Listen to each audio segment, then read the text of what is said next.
Assalamualaikum warahmatullahi wabarakatuh. Perkenalkan, saya Aulia Rahma Salsabila dari Fakultas Psikologi Universitas Islam Maulana Malik Ibrahim, Malang.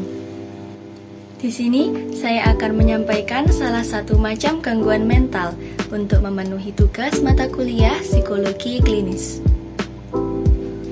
Baiklah, saya akan memaparkan sedikit mengenai apa itu trikotilomania. Trikotilomania adalah kondisi kelainan yang mana penderitanya memiliki dorongan yang tidak tertahankan untuk mencabuti rambut sendiri. Kondisi ini termasuk kelompok masalah psikologis yang disebut dengan gangguan pengendalian impuls atau impulse control disorder, dikarenakan tidak ada kemampuan dalam mencegah diri untuk tidak melakukan suatu perbuatan tertentu. Apabila penderita trikotilomania mencoba menahan keinginan untuk mencabuti rambut, biasanya akan timbul semacam perasaan tegang, gelisah, dan tidak nyaman pada diri mereka. Sebaliknya, ketika keinginan tersebut sudah terpenuhi, mereka akan merasa puas atau lega.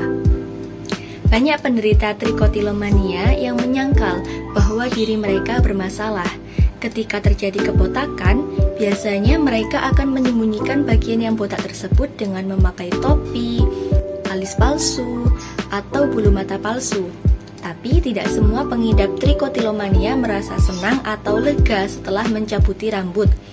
Beberapa di antaranya malah jadi merasa malu dengan perilaku mereka dan mereka merasa minder karena penampilan fisik mereka menjadi tidak menarik. Yang selanjutnya yaitu komplikasi trikotilomania. Trikotilomania dapat menyebabkan kebotakan atau alopecia, mengidap tekanan psikologis seperti perasaan malu, bersalah, dan terasing yang akan berimbas pada hubungan sosial dan menurunnya prestasi di bidang pekerjaan ataupun pendidikan. Pada sejumlah kasus, trikotilomania juga bisa menyebabkan trichobezoars atau terbentuknya gumpalan-gumpalan rambut di dalam perut.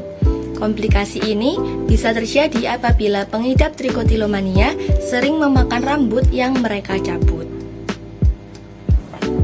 Tanda dan gejala trikotilomania. Selain mencabuti rambut di kepala, ada juga pengidap trikotilomania yang suka mencabuti rambut pada bagian-bagian lain, seperti mata, bulu mata dan alis, kemudian wajah, kumis ataupun janggut, kemudian ketiak, kemudian dada, perut, kemaluan, tangan, dan kaki. Gejala lain yang bisa terlihat dari pengidap trikotilomania adalah mereka suka mengamati rambut-rambut yang sudah dicabut, misalnya mengamati akarnya atau memilih-milih rambut tersebut. Pada beberapa kasus, pengidap bahkan mengunyah atau memakan rambut mereka. Penyebab trikotilomania terdapat dugaan bahwa trikotilomania berkaitan dengan kelainan pada jalur penghubung bagian-bagian di dalam otak yang berperan dalam mengatur gerakan, emosi, dan juga impuls, serta dalam membentuk kebiasaan. Namun, hal ini merupakan salah satu faktornya saja. Banyaknya faktor lain yang juga dapat meningkatkan resiko seseorang terkena trikotilomania, menyebabkan kondisi ini sulit untuk disimpulkan penyebabnya. Menurut penelitian, genetik adalah salah satu faktor yang sangat berpengaruh terhadap terbentuknya trikotilomania. Seseorang yang memiliki keluarga dekat pengidap trikotilomania diyakini berisiko tinggi mengidap kondisi yang sama. Kasus trikotilomania paling banyak ditemukan pada perempuan usia pra-remaja, yaitu kisaran usia 11 sampai 13 tahun, ketika terjadi perubahan hormon. Menurut penelitian yang lain, trikotilomania kadang-kadang berkaitan dengan masalah psikologis lain, seperti gangguan kepribadian, gangguan makan, gangguan suasana hati, gangguan kecemasan, penyalahgunaan zat, bahkan berkaitan dengan gangguan obsesif kompulsi atau OCD. Yang selanjutnya yaitu pengobatan trikotilomania. Trikotilomania bisa diobati melalui psikoterapi, di antaranya dengan terapi perilaku kognitif atau kognitif behavioral therapy atau CBT. Melalui CBT, pengidap trikotilomania akan dibantu oleh seorang ahli dalam mengubah perilaku negatif mereka menjadi perilaku positif dalam kasus ini adalah mencabuti rambut tadi.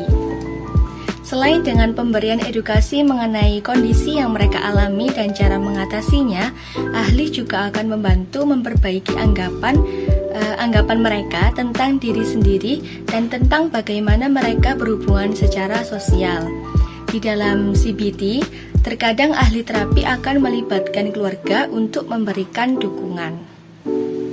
Dalam penanganan trikotilomania, CBT akan dikombinasikan juga dengan pemberian obat seperti clomipramin, obat golongan penghambat pelepasan selektif serotonin atau Selective Serotonin Reuptake Inhibitor atau SSRI, seperti obat-obatan yang mengandung fluoxetine dan sertraline.